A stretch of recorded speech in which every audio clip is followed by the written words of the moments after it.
Mesdames et messieurs, bienvenue sur Africa 24 à ce nouveau numéro de décryptage. Dans un récent rapport publié, l'ONG internationale Amnesty accuse les forces de défense et de sécurité camerounaises d'exactions dans sa lutte contre le groupe terroriste Boko Haram, ce que refute le gouvernement camerounais par la voix de son porte-parole qui rassure qu'au sein des forces de défense et de sécurité camerounaises, aucune exaction de quelque nature que ce soit n'est tolérée. Et pour en parler davantage, nous recevons dans ce présent numéro de décryptage M. Issa Thioroman Bakary, qui est le ministre de la Communication camerounaise et porte-parole du gouvernement. Monsieur le ministre, quel est l'état actuel de la lutte contre Boko Haram au Cameroun? Je saisis l'opportunité d'abord pour dire à vos téléspectateurs, à l'heure où nous parlons, dans les prisons camerounaises, nous avons plus de 1000, peut-être 1003, 1500 prisonniers Boko Haram, pris en flagrant délit, dégorgés, de mutilés. Rappelez d'abord que nous avons perdu plus de 1500 civils égorgés, morts à la suite des attentats par des kamikazes. Plus de 250 de nos militaires ont été égorgés, éventrés par Boko Haram.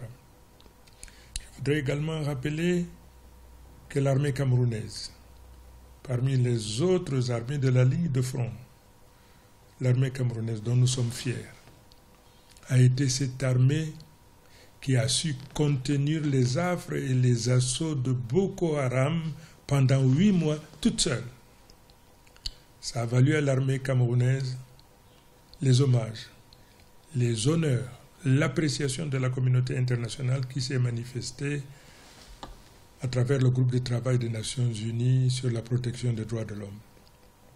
Je voudrais également profiter de l'occasion pour vous dire que le Cameroun est signataire des conventions et des traités visant à la protection des droits de l'homme.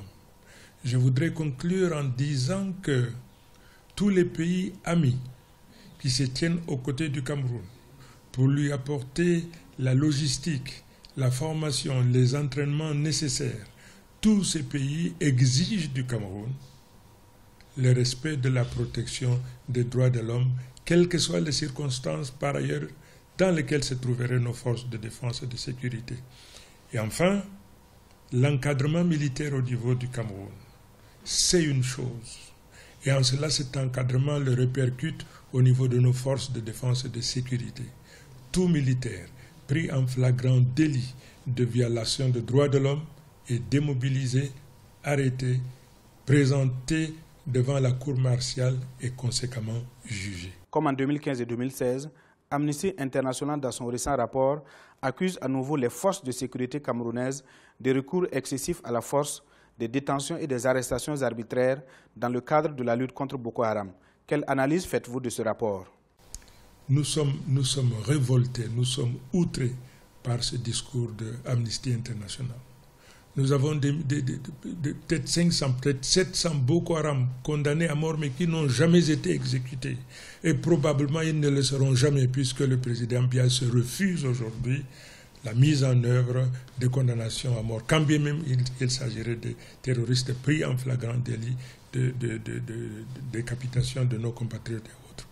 D'où vient donc Amnesty International aujourd'hui épingle le gouvernement camerounais, l'armée de notre nation. Je disais tout à l'heure toute la colère que ce rapport suscite en nous, parce que l'armée camerounaise, lorsque la nation est en guerre, c'est la nation qui fait la guerre. Et au nom de la nation dont l'armée est une composante, au nom de la nation, dans le respect des lois et des conventions de guerre, cette armée livre la guerre. Alors aujourd'hui, Amnesty International jette du discrédit et du déshonneur. Discrédit et déshonneur sur cette armée. C'est incompréhensible, c'est inacceptable. Et le gouvernement camerounais, le peuple camerounais ne l'acceptera jamais. Je me demande si Amnesty International ne s'est pas trompé d'armée et de guerre. Je me demande. L'ONG dit avoir rencontré 101 personnes affirmant avoir été détenus au secret et torturés par le bataillon d'intervention rapide et explique par ailleurs avoir contacté le gouvernement camerounais sans avoir été reçu ni eu de réponse avant publication du rapport. Comment appréciez-vous cette démarche? Vous avez évoqué leur méthode. Nous nous demandons si Amnesty International n'est pas tombé dans le piège de Boko Haram parce que voulez-vous interroger les activistes et sympathisants de Boko Haram déguisés en victimes? Que voulez-vous qu'ils vous disent de l'armée camerounaise dont nous sommes fiers et dont le prouesse nous honore?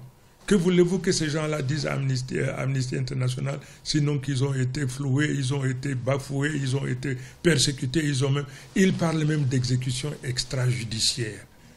Amnesty International s'installe aujourd'hui dans une démarche de déni de vérité, de déni de compétences, de déni de capacité et du déni de respect des conventions dont mon pays est signataire. C'est quelque chose d'intolérable, c'est quelque chose d'inacceptable. Tous les pays du monde sont confrontés à cette menace qui aujourd'hui est globale.